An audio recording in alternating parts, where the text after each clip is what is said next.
ever since I started using 2 journals 18 months ago, my life's not just improved, but every aspect of it has massively transformed. In today's video, I'm going to show you how using just these 2 simple journals can help you finally regain control over your day, reduce those feelings of stress and anxiety, and generally just make you feel a lot more creative.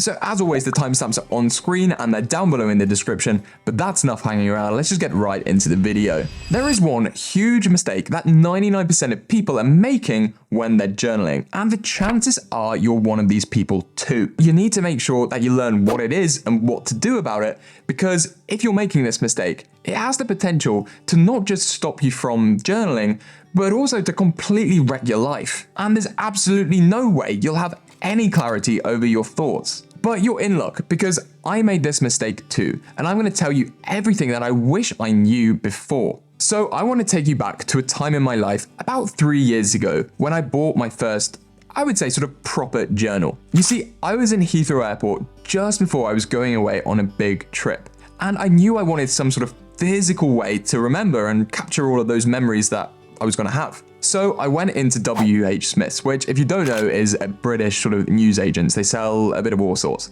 But I browsed the journaling section for ages until I found like the prettiest book, the prettiest cover I'd ever seen. So obviously I decided to choose this one. And if that sounds like you, I'm sure the next part of this story is going to sound even more familiar, because a couple of weeks went by, and then a month went by, and then before I knew it, the trip was wrapping up, but I'd still not made a journal entry, despite the fact that I'd invested a pretty decent chunk of money for what is essentially a wad of paper. It wasn't like I wasn't trying really hard to journal.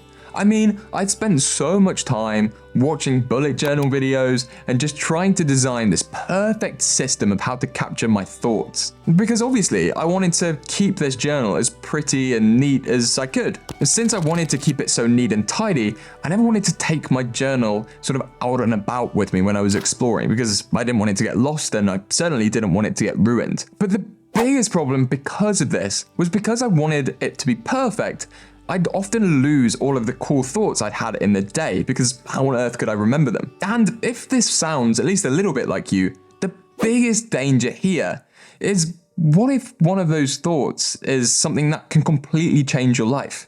I mean, maybe it's that $1 million idea that's finally going to get you out of that 9-to-5 and into something you really love. Or maybe it's an idea for a gift or something you can do for your family and friends so that they appreciate all of your love even more. But there is a really simple, easy hack to use if you want to avoid this problem and get ahead of everybody else, and that is by using a chaos journal. So to see why the chaos journal is just so ridiculously effective at reducing your overwhelm and actually giving you clarity in your thoughts, I want to indulge a little bit and tell you about my life in London. So if you're like me, your life sort of takes you all over the place. 1 minute I'm doing some work and scheduling some meetings in Canary Wharf, and the next minute I'm sort of going into central London to see a friend, or to just do a little bit of preparation for when I work abroad. If you're a busy person like me, you definitely know and appreciate that most of your ideas and thoughts come when you're in all of these different places. Not so much when you're back home in the comfort of your bed, or when you're near your desk and you have your journal near you. But that's the problem, folks. Maybe you've appreciated that you need a system to collect all of your thoughts and ideas. So you might have a pretty journal, or indeed, if you're like me, you might also have a Notion page for each of the different areas of your life.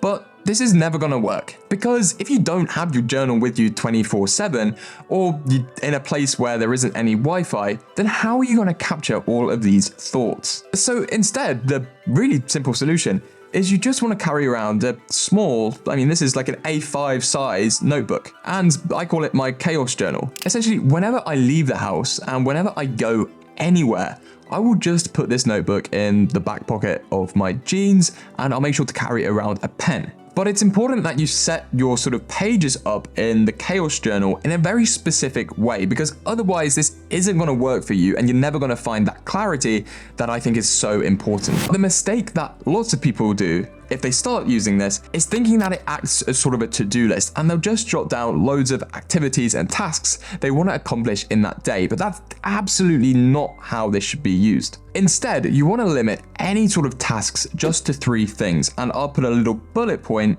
where those tasks fall. So whilst you can have some sort of to-do list, you want the vast majority of the space on the page to be full of ideas. So you can see how I have these exclamation marks, which sort of denote an idea for my business or for YouTube. And then I've just got some general notes around the outside. And obviously for each day, you want a new page in your journal. So now that you've got a system of capturing all of your thoughts throughout the day and ensuring that none of your potentially amazing ideas get lost, you might still feel quite overwhelmed, because you're going to end up with pages upon pages of loads of ideas. But there's a really simple way you can better understand some of those ideas and begin to gain some clarity over what's important and what you should devote your time and energy to, because we all know it's so limited. And the answer is by using a clarity journal. But how do we actually do that? And how do we set it up in a way that's going to work for you? If you're anything like the vast majority of the subscribers on this channel, there's going to be one simple problem that kind of bothers you the most, because you probably have a job. You've got family to look after, chores to do, bills to pay. You've got to socialize with your friends. You've got to make time to go to the gym. There's a new restaurant you want to try. You've got to look after yourself and have a little bit of self-care every once in a while. Maybe you want to try a side hustle. What about that YouTube channel or the blog you've always wanted to try? And well, you can probably see a bit of the problem. And you must feel so overwhelmed when you have all of these interests and different things going on in your life. But you probably feel like most of your stress is coming not because you're focusing on the wrong things, but because you're focusing on too many things and you can't work out what is actually the most important thing, the thing that's giving you the most fulfillment. To find out what actually is going to make you feel fulfilled and what out of all of those ideas in your chaos journal is worth pursuing, there's a 3-step framework you need to use to set up your clarity journal. First off, you want to make sure there's a way for you to maintain sort of constant day-by-day progress towards things you're passionate in, and to make sure that your life doesn't feel too boring. One of the best methods of doing this is just by using a simple system I call dopamine days. And maybe you're familiar with it, so I'll just give you a quick overview. But essentially that is just writing down every single day of the month and just doing a quick 1 sentence of what your sort of highlight was of that day. This encourages that sort of excitement and gives you a lot of energy to go from one day to the next, but it also ensures that you're not getting too distracted by some of those sort of side quests that come up in your life. The next part of this system, you need to write down 3 monthly goals. You need a goal that contributes towards your health, you need a goal towards your wealth, and something also towards your mindset. And essentially, then if you look at your chaos journal entries for the week and see things that don't align with those 3 pillars of your life, you can instantly just discard them or move on to them at some later point in your life. But the final part of this system is the most crucial step, because if it doesn't work and you don't do it properly, nothing else is going to be effective, and you're going to stay feeling overwhelmed and clouded by all of those unnecessary thoughts and ideas. Because this is the thing that's going to give you that long-term sustainable development towards all of your goals and all of your dreams. And it's something I call big picture values. Essentially, what you want to do is write down in your clarity journal a sort of mission statement. This is about a paragraph, or at least a few lines, of what it means to be you and the kind of values that you want to live your life by. And then if you go back to your chaos journal and you look at some of the ideas you've had, maybe you might have things like trying out a new business or spending time with a new group of friends. You can look at your mission statement and your values, and then if there's no alignment there, then you know that it's not something worth pursuing. If you're unsure of what areas of your life you should actually be focusing on, you need a personalized way of finding out what 3 pillars of your life are meaningful for you. I'll send you over a completely free checklist to find out what 3 values you should be focusing on. So to get access to that, just hit the top link in the description down below. But there's still one huge problem I've not even discussed yet. And that is the mistake that 99% of people who journal make.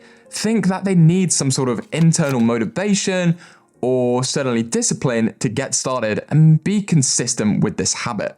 But That's a lie. So to find out how to stop relying so much on motivation and discipline and start making meaningful progress towards your goals, you're going to want to watch this video here. So I'll see you all there.